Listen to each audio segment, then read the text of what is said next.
சரி பேசாம நம்ம 3 பேரும் போயிட்டு கள்ளக்குறிச்சியில ஆளுக்கு ஒரு பாக்கெட் வாங்கி அடிப்போம். 30 லட்சம் கொடுக்க இந்த பாக்கியா கையில கொடுத்துருப்பா, இந்த கூட்டத்தை நடத்திட்டோம்னாரு. அப்ப பாக்கெட் சாராய் குடிச்சா 30 லட்சம் கிடைக்குது அப்படின்னு ஒரு தலைவர் மனசுக்கே கொண்டு போய் சாச்சு. டேய் நல்லா இருப்பீங்களா? பண்ணி தாண்டா கூட்டம் கூட்டமா வரும். சிங்கம் எப்போது சிங்களால வரும். அதுலயும் நாங்கள் புலி, அதுலயும் விடுதலை புலி தனிச்சு நிக்கிறோம். அண்ணன் சீமான அதிகமா ரசிப்பது திராவிட முன்னேற்ற கழகத்துடைய தொண்டர்கள் தான். கண்ணு குட்டி வித்தது கள்ளச்சாராயமா?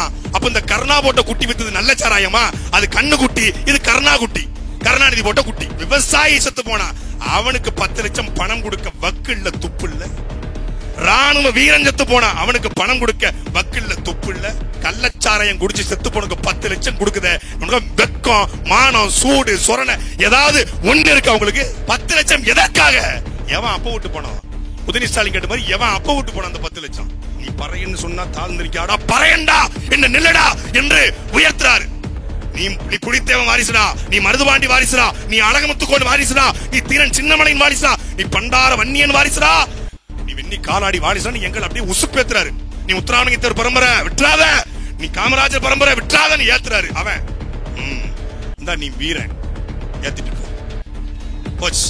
இம்புட்டு காண்டு 13 வருஷம் கத்துனது பொத்தமா ஒரே வீரன்ல முடிஞ்சு, சோழி முடிஞ்சு. நாங்க எதுக்கு வீரத்தை வச்சா அவன் பாட்டிலுக்கு வீரத்தை வச்சிருக்காங்க. வீரன் ஒரு பாட்டில் அறிவு விட்டாங்க. விஜயகாந்த் செத்த பிறகு அவரை விட்டு விட்டோம் என்று வருத்தப்பட்டீர்கள். இருக்கும் போதே ஒரு தலைவனை விட்டு விடாதீர்கள். விஜயகாந்திற்கு பிறகு இந்த நிலத்திலே சமகாலத்திலே ஒரு நேர்மையான தலைவன் வந்திருக்கிறார். உங்களுடைய அண்ணன், எங்களுடைய அண்ணன் செந்தமனன் சீமான். எடப்பாடி பழனிசாமி அவர்கள் பயந்து கொண்டு இந்த தேர்தலை புறக்கணித்து விட்டார் என்று திமுக வசைபாடுகிறது என்று. எடப்பாடி பழனிசாமி அவர்கள் பயந்து கொண்டு, அதிமுக பயந்து கொண்டு இந்த தேர்தலில் புறக்கணித்தாக நான் பார்க்கல. இவ்வளவு நாள் திமுக வைத்து நான் சண்டை போட்டேன், எனக்கு வயசாயிருச்சு, என்னை ஈஸியா அடிச்சுட்ட. இந்த என் மகன் வர்றான், என் பிள்ளை வர்றான், அவனை நின்று மோதி பாடுறான். எங்க அண்ணன் சொல்லல, டேய் நான் சின்ன பையன் அடிச்சா எங்க அண்ணன் ஒருத்தன் வர்றான், உங்க அண்ணன் வெண்ணங்கிற மாதிரி திமுக என்னடா பெரிய வெண்ண என்று களத்துல புலிகள் நாங்கள் நிக்கிறோம். மோதி பார்த்துருவோம். 1க்கும் 2க்கும் தான் சண்டை. 3ல லிஸ்ட்ல இல்ல. போட்டி யாரு? 1, 2. 1ஆம் இடத்துல கூடிய திமுக, 2ஆம் இடத்துல கூடிய நாம் தமிழர். NTK versus DMK. DMK versus NTK கிடையாது, என்டிகே வெர்சஸ் டிஎம்கே. நாங்க தான் முதல். நீ 12 பேரை கூட்டு வர்ற. பண்ணி தாண்டா கூட்டம் கூட்டமா வரும். சிங்கம் எப்போது சிங்களால வரும். அதுலயும் நாங்கள் புலி, அதுலயும் விடுதலை புலி தனிச்சு நிக்கிறோம். ஆட்சி நடத்துறாங்க. 3 வருஷம் ஆட்சி நடந்திருக்கிறது.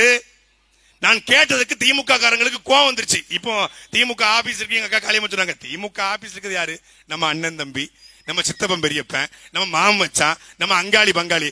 அவங்களுக்கும் வெக்கம், மானம், சூடு, சொரணை எல்லாமே இருக்கு இருக்கு. நம்மளுடைய பெரிய ஃபேன்ஸ் யார் தெரியுமில்ல? நாம் தமிழர் கட்சிக்காரங்க கிடையாது. அண்ணன் சீமான அதிகமா ரசிப்பது திராவிட முன்னேற்ற கழகத்துடைய தொண்டர்கள் தான். எங்க அண்ணாதுரைக்கு பிறகு, எங்க கருணாநிதிக்கு பிறகு தமிழ்நாட்டுல ஒரு ஆம்பளை சீமான் தான் நேர்மையா பேசுறாரு.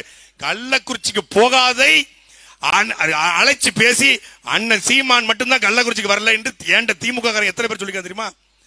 வானூர்தி நிலையத்தில் ஒரு திமுக ஒரு மூத்த ஆளை பார்த்த பேர் சொன்னா அவரை பதவி விட்டு தூக்கிடுவாங்க. அவர் சொன்னாரு 2026 அப்படின்னு போறாரு. 50 பேர் கொதிச்சு போயிருக்கிறா. நீங்க உதயநிதி ஸ்டாலினுக்கு 12 பேர் தான் பாராளுமன்றத்தில் வாழ்கன்னு சொல்லியிருக்கிறான். மீதி இருக்கக்கூடிய பல பேர் உதயநிதி ஸ்டாலின் வாழ்க சொல்ல, அவன் அத்தனை பேரும் எங்களுடைய ஆளு. உள்ள எங்களுக்கு ஸ்லீப்பர் செல் இருக்கு திமுகக்குள்ள. அப்படி இந்த அலுவலகத்துக்குள்ள எங்களுக்கு ஸ்லீப்பர் செல் இருக்கு. இங்க ஜூலை மாதம் 13ஆம் தேதி பார்க்கத்தானே போறீங்க. விக்கிரவாண்டி சட்டமன்றத்துடைய இடைத்தேர்தல் முடிவு வரும்போது திமுக கட்சிக்காரனே எங்களுக்கு தான் இந்த முறை வாக்கு செலுத்த போறாங்க முடிவெடுத்துட்டான். எத்தனை காலத்துக்கு அவங்க தாத்தன், உங்க அப்ப, உங்க மகனுக்கே மாறி மாறி அடிமையாக இருப்பது என்று மனதுக்குள்ளே புழுங்கிக் கொண்டிருக்கிற திமுக காரங்க தான் உண்மையிலே அதிகம். திமுக இருக்கக்கூடிய பறையர் பூரா திமுக ஓட்டு போட்டுருவாங்க. திமுக இருக்கிற வன்னியர் பூரா திமுக ஓட்டு போட்டு திமுக கனவில் நினைத்துக் கொண்டிருக்கிறது. அப்படி அல்ல. படையாட்சி என்பது வேறு, பறையர் என்பது வேறல்ல. 2 பேரும் தமிழன் என்று தமிழ்நாட்டிலே சாதிய மோதலை தவிர்க்க வந்த தலைவன் அண்ணன் சீமானுக்கு தான் 2 பேரும் வாக்கு செலுத்துவாங்க. அப்படி ஒரு களம் இங்கே உருவாகி கொண்டிருக்கிறது. 3 வருஷ ஆட்சியில அக்கா காளியம்மா சொன்ன மாதிரி விவசாயி செத்து போனா அவனுக்கு 10 லட்சம் பணம் கொடுக்க வக்கு இல்ல, துப்பு இல்ல. ராணுவ வீரன் செத்து போனா அவனுக்கு பணம் கொடுக்க வக்கு இல்ல, துப்பு இல்ல. காவலர்கள் இந்த தேர்தல் காலங்கள்ல காவலர்கள் எக்ஸ்ட்ரா டியூட்டி பாக்குறாங்க. டிராவலிங் அலவன்ஸ் சொல்லி அவங்களுக்கு டிஏ பில் இருக்கு. அந்த டிராவலிங் அலவன்ஸ் கொடுப்பதற்கு வக்கற்ற துப்பற்ற இந்த திமுக, செவிலி தாய்மார்கள் சம்பள உயர்வு கேட்டு போராடுறாங்க, அவங்களுக்கு 5 லட்சம் 10 லட்சம் கொடுக்க வக்கற்ற துப்பற்ற இந்த திமுக, மருத்துவர்கள் ஊதியம் கேட்கிறாங்க, அவங்களுக்கு பணம் கொடுக்க வக்கற்ற துப்பற்ற இந்த திமுக, மின் ஊழியர்கள் மின்சார ஊழியர்கள் பணம் கேட்கிறாங்க, அவங்களுக்கு பணம் கொடுக்க வக்கற்ற துப்பற்ற இந்த திமுக, அரசு பேருந்து ஓட்டுநர்கள் போனஸ் கேட்கிறான், பென்ஷன் கேட்கிறான், அந்த பென்ஷனை கொடுக்க வக்கற்ற துப்பற்ற இந்த திமுக. எங்க காவல்துறையில ஒரு பெண் காவலர் இறந்து போனாங்க, அவங்களுக்கு பணம் கொடுக்க வக்கற்ற துப்பற்ற இந்த திமுக. கள்ளச்சாராயம் குடிச்சு செத்து போனக்கு 10 லட்சம் கொடுக்குது. வெக்கம், மானம், சூடு, சொரணை ஏதாவது ஒண்ணு இருக்கு அவங்களுக்கு? 10 லட்சம் எதற்காக? எவன் அப்ப விட்டு போனோம்? உதயநிதி ஸ்டாலின் கேட்ட மாதிரி எவன் அப்ப விட்டு போன அந்த 10 லட்சம்? சீமான்ட்ட காலில் அண்ணே தொடர்ச்சியா 12 நாள் கூப்பிட்டு இருக்கான், பாக்கிய அண்ணன் கூப்பிட்டு திறநிதிக்கு வீடியோ எடுக்க சொன்னாரு. இது ஒண்ணுப்பா, சரி பேசாம நம்ம 3 பேரும் போயிட்டு கள்ளக்குறிச்சியில ஆளுக்கு ஒரு பாக்கெட் வாங்கி அடிப்போம், 30 லட்சம் கொடுக்க இந்த பாக்கியா கையில கொடுத்துருப்பா, இந்த கூட்டத்தை நடத்தணும்னாரு. அவர் காமெடியா சொன்னா கூட அப்ப பாக்கெட் சாராய் குடிச்சா 30 லட்சம் கிடைக்குது அப்படின்னு ஒரு தலைவர் மனசுக்கே கொண்டு போய் சாட்டினா, டேய் நல்லா இருப்பீங்களா நீங்களா? எனக்கு மனைவி அழைச்சு சனிக்கிழமை வீடு வரல, ஆமா பர்ச்சேஸ் பண்ண போனோம். எங்க போனோம்? ஜிஆர்டி போனோம். எதுக்கு? ஒரு ரொம்ப நாளா ஒரு தோடு பிஞ்சிரிஞ்சு மாத்தணும். நான் பேசாம கள்ளக்குறிச்சி வழியா தான் வர, ஒரு பாக்கெட்டை வாங்கி அடிக்கிறேன், 10 லட்சத்தை வாங்கிக்கன்னு சொல்லி சத்தியமா சொன்னேன். அப்படி ஆக்கி விட்டாங்க. எங்க பாக்கெட் சாரை குடிச்சா 10 லட்சம்னு தெரிஞ்சா நான் கூட பிளான் பண்ணேன். இந்த சாகர நிலவு, இந்த ரமணா படத்துல விஜயகாந்த் வந்து அரசு மருத்துவமனைக்கு போய் செத்து போன பணத்தை எடுத்து வச்சு அதுக்கு வந்து உயிர் கொடுக்க மாதிரி தனியார் மருத்துவமனை கொண்டு போய் ட்ரீட்மெண்ட் நடக்கிற வச்சு ஐசியூல இருக்காருங்க, சீரியஸா போயிட்டு இருக்கு அப்படின்னு பரபரப்பா அங்கிட்டு குளுக்கோஸ் பாட்டில மாத்துவாங்கல்ல, அது மாதிரி நடந்து காசு வாங்கி கொடுப்பார்ல. அதே மாதிரி நம்ம புற்றுநோயால பாதிக்கப்பட்ட செத்துருவாரு, அடுத்த மாசம் செத்துருவாருங்க அப்படின்னு ட்ரீட்மெண்ட் பேஷண்ட் ஒரு தமிழ்நாடு முழுக்க ஒரு 100 பேர் ரொம்ப மோசமான வறுமையில செத்துருவோம் அப்படின்னு இந்த ரம்மி சர்க்கிள்ல சாகக்கூடியவங்க அப்படின்னு சாகர நிலைமையில இருக்கக்கூடிய ஒரு 100 பேரை கூட்டு போய் எங்க ஊர்ல நானே வடிச்சு அந்த 100 பேருக்கு கொடுத்தோம்னா எப்படி வச்சாலும் ஒரு 10 கோடி கிடைக்கும்லக்கா? 100 பேர்ல 10 கோடி. அந்த 10 கோடியை வாங்கிட்டு ஒரு 6 மாசம் குண்டச்சடத்துல உள்ள இருப்போம் நம்ம வடிச்சிட்டு. ஏன்னா தமிழ்நாடு அரசு அப்படி ஆயிருச்ச. இப்ப என்ன தூண்டான்னா, நீ சாராயம் வடிச்சு 100 பேர் செத்தா நாங்க 10 கோடி கொடுப்போம், அந்த 10 கோடி அவன் வழக்க நடத்திக்கன்னு சொல்லி கள்ளச்சாராயத்துக்கு இவனே ஊக்குவிக்கிறான். கண்ணு குட்டி வித்தது கள்ளச்சாராயமா? அப்ப இந்த கருணா போட்ட குட்டி வித்தது நல்ல சாராயமா? அது கண்ணு குட்டி, இது கருணா குட்டி, கருணாநிதி போட்ட குட்டி. அவர் வித்தா அது கள்ளச்சாராயம், ஐயா வித்தா அது நல்ல சாராயம். அவரு என்ன இதுல மண் மூட்டையில போட்டு வித்துக்கிட்டு இருக்காரு, இவர் சோஃபால போட்டு வித்துக்கிட்டு இருக்காரு. அப்ப இதுக்கு பேர் என்ன? சாராய வியாபாரி ஸ்டாலின்.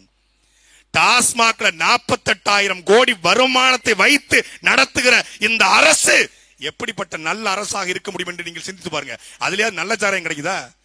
உலகத்திலே எல்லா நாட்டிலையும் கோதுமையில சாராயம் தயாரிக்கிறான், உருளைக்கிழங்குல சாராயம் தயாரிக்கிறான், அரிசியில சாராயம் தயாரிக்கிறான், திராட்சையில சாராயம் தயாரிக்கிறான். உலகத்திலே கரும்பு சக்கையில சாராயம் தயாரிச்ச ஒரே கேடுகட்ட கூட்டம், கேடுகட்ட மாடல் நம்ம திராவிட மாடல் தான். அதுலயும் இப்ப ஒண்ணு, நாங்க எங்க அண்ணன் சீமான் வந்து இந்த 7ஆம் அறிவு படத்துல ஸ்ருதிகாசை வந்து குடுவைக்குள்ள போட்டு போய் திரும்ப மாத்திர மாதிரி, டேய் நீ பறையன்னு சொன்னா தாழ்ந்திருக்காடா, பறையண்டா என்ன நில்லடா என்று உயர்த்துறாரு. நீ புலித்தேவன் வாரிசுடா, நீ மருதுபாண்டி வாரிசுடா, நீ அழகமுத்துக்கோன் வாரிசுடா, நீ தீரன் சின்னமலையின் வாரிசுடா, நீ பண்டார வன்னியன் வாரிசுடா, நீ வெண்ணி காலாடி வாரிசுடா, நீ எங்களை அப்படியே உசுப்பேத்துறாரு. நீ உத்தராமணியத்தர் பரம்பரை விட்டுறாத, நீ காமராஜர் பரம்பரை விட்டுறாதன்னு ஏத்துறாரு. அவன் இந்தா நீ வீரன் ஏத்திட்டு போச்சு. இம்புட்டு காண்டும் 13 வருஷம் கத்துனது பொத்தமா ஒரே வீரன்ல. ஆமா தளபதி ஸ்டாலின், ஆமா 3 வருஷம் தளபதி அப்படின்ட்டு பேரா முடிஞ்சு, சோழி முடிஞ்சு.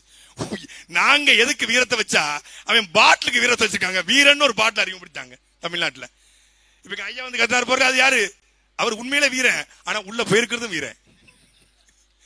வீரம் போனதுனால சோரம் போயிருச்சு. அந்த சோரம் போன தமிழினத்தை மாற்றத்தான் உங்கள் பிள்ளைகள் நாங்கள் வந்திருக்கிறோம். இது தேர்தல் களமாக நாங்கள் பார்க்கல.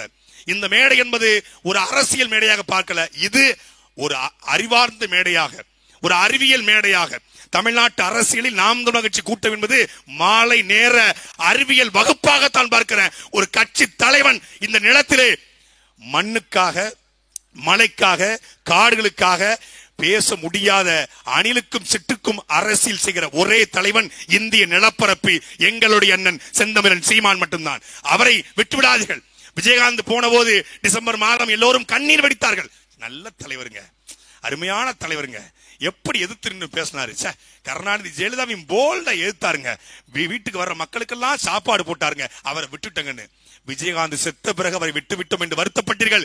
இருக்கும் போதே ஒரு தலைவனை விட்டுவிடாதீர்கள். விஜயகாந்திற்கு பிறகு இந்த நிலத்திலே சமகாலத்திலே ஒரு நேர்மையான தலைவன் வந்திருக்கிறார். உங்களுடைய அண்ணன், எங்களுடைய அண்ணன் செந்தமிழன் சீமான். போன பிறகு அழுது புலம்பி பயன் இல்ல. வாழும் நல்ல கண்ணு ஒருத்தர் சாட்சியா இருக்காரு. அவர் அரசியலுக்கு நேரடியா இல்ல, களத்தை விட்டு வெளியேறிட்டாரு. ஆனா ரொம்ப நல்லவர், ரொம்ப நேர்மையானவர், ரொம்ப ஒழுக்கமானவர், ரொம்ப கண்ணியமானவர். ஆனா நம்ம காலம் கடந்து நல்லவர்னு சொல்லக்கூடாது. இருக்கும் போதே அந்த நல்லவருக்கு வாய்ப்பை வழங்கணும். நாம் இப்போது அங்கீகாரம் பெற்று வந்திருக்கிறோம். உங்களிடத்தில் எதற்காக வந்திருக்கிறோம்? அங்கீகாரம் பெற்ற கட்சியாக அதிகாரத்தை உங்களிடத்தில் கேட்டு வந்திருக்கிறோம். இரண்டாம் என் வரிசையில் இருக்கிற தங்கை அபிநயா பொன்னிவளவன் அவர்களுக்கு நீங்க மைக்கு சின்னத்தில் செலுத்துகிற வாக்கு நாம் தமிழர் கட்சியை அதிகாரத்தை நோக்கி செல்ல வைக்கும். 2026 கோட்டையை பிடிக்க வேண்டும் என்றால் விக்கிரவாண்டியிலே நாம் தமிழர் கட்சி வெல்ல வேண்டும். இந்த காணை மண்ணிலே வாழ்கிற மான தமிழர்கள், விவசாயிகள், எங்களுடைய சொந்தங்கள், நீங்கள் மைக்கு சின்னத்தில் வாக்களிக்க வேண்டும். வாக்களித்து நாம் தமிழர் கட்சியை வெற்றி பெற செய்ய வேண்டும். நன்றி, வணக்கம். நாம் தமிழர்.